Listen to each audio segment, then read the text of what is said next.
Olá, meus irmãos, paz e graça. Nós paramos nessa parte aqui. Então, eu recebi o dom do Espírito Santo.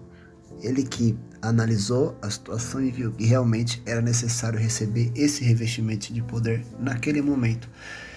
E para um propósito específico.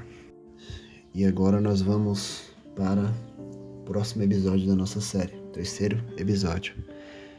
Espero que vocês gostem. Amém?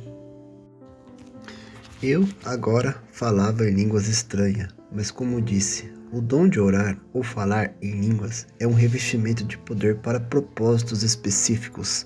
Eu entendi que precisava desse revestimento de poder para que minha oração pudesse ter impacto maior no mundo espiritual.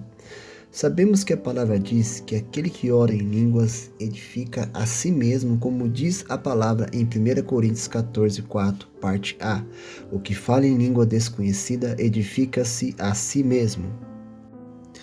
Com o tempo, eu entendi que quando oramos em línguas, ninguém entende o que é dito, nem nós mesmos entendemos, como diz a palavra em 1 Coríntios 14:14. Porque, se eu orar em línguas desconhecidas, o meu espírito ora bem, mas o meu entendimento fica sem fruto. Nem outras pessoas e nem mesmo os demônios entendem o que está sendo proferido, no mundo espiritual. E realmente é o nosso espírito orando diretamente a Deus, como diz a palavra em 1 Coríntios 14:2. Porque o que fala em línguas desconhecidas não fala aos homens, senão a Deus, porque ninguém o entende, e em espírito fala mistérios. Nesse caso, em específico, como eu não sabia orar direito, eu orava 10 palavras com entendimento e 100 em línguas estranhas.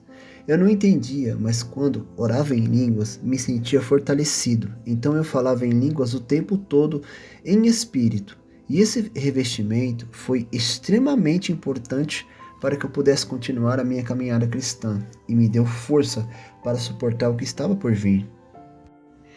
E esse revestimento de poder que caiu sobre mim me deixou muito animado e empolgado. E agora eu comecei a falar de Jesus aonde eu ia. Não me importava quem era, onde eu estava. Eu falava de Jesus o tempo todo. Só que essa minha ação gerou algo no mundo espiritual e acabou incomodando o inferno. E aí começou as perseguições. E na época, eu jejuava constantemente, participava de todas as atividades da igreja, trabalhava em uma empresa e ainda o tempo que sobrava livre, eu estava orando em algum lugar isolado. E isso chamou muita atenção no mundo espiritual. A minha família não era convertida e eu era, e por isso o inimigo usava eles para me atingir de todas as formas. Na época, eu não entendia bem, mas como diz a palavra em Romanos 8:28, diz assim, que sabemos que todas as coisas contribuem juntamente para o bem daqueles que amam a Deus, daqueles que são chamados segundo o seu propósito. Em uma manhã, eu estava orando e chorando diante da presença de Deus, pois aquela semana tinha sido uma semana muito difícil no serviço, na igreja, e sendo perseguido também no meio aos meus familiares. Estava sendo atacado de todos os lados, e eu passei aquela noite inteira chorando e orando.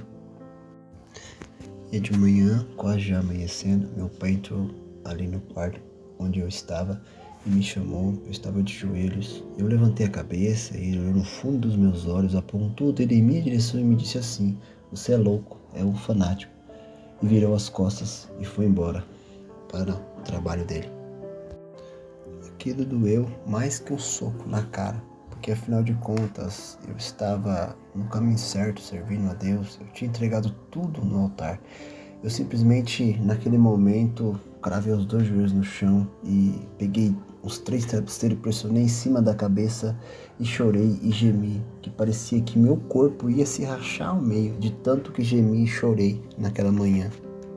Fiquei ali por mais alguns minutos e de repente fui envolvido por uma glória e uma presença e percebi que havia alguém ali do meu lado.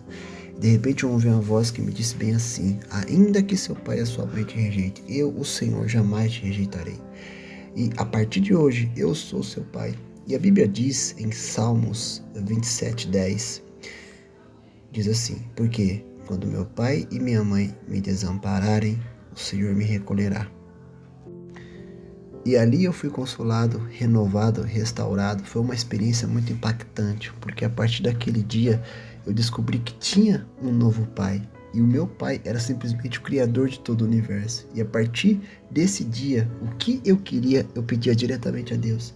E pelo que eu me lembro até hoje, ele nunca deixou de responder uma oração minha. Naquele tempo foi muito difícil, mas hoje eu entendo que foi por propósito específico, eu precisava passar por aquilo. Mas na visão do meu pai também, ele queria que o filho dele fizesse uma faculdade, estudasse, tivesse uma vida normal. Essa era a projeção para o filho dele, né?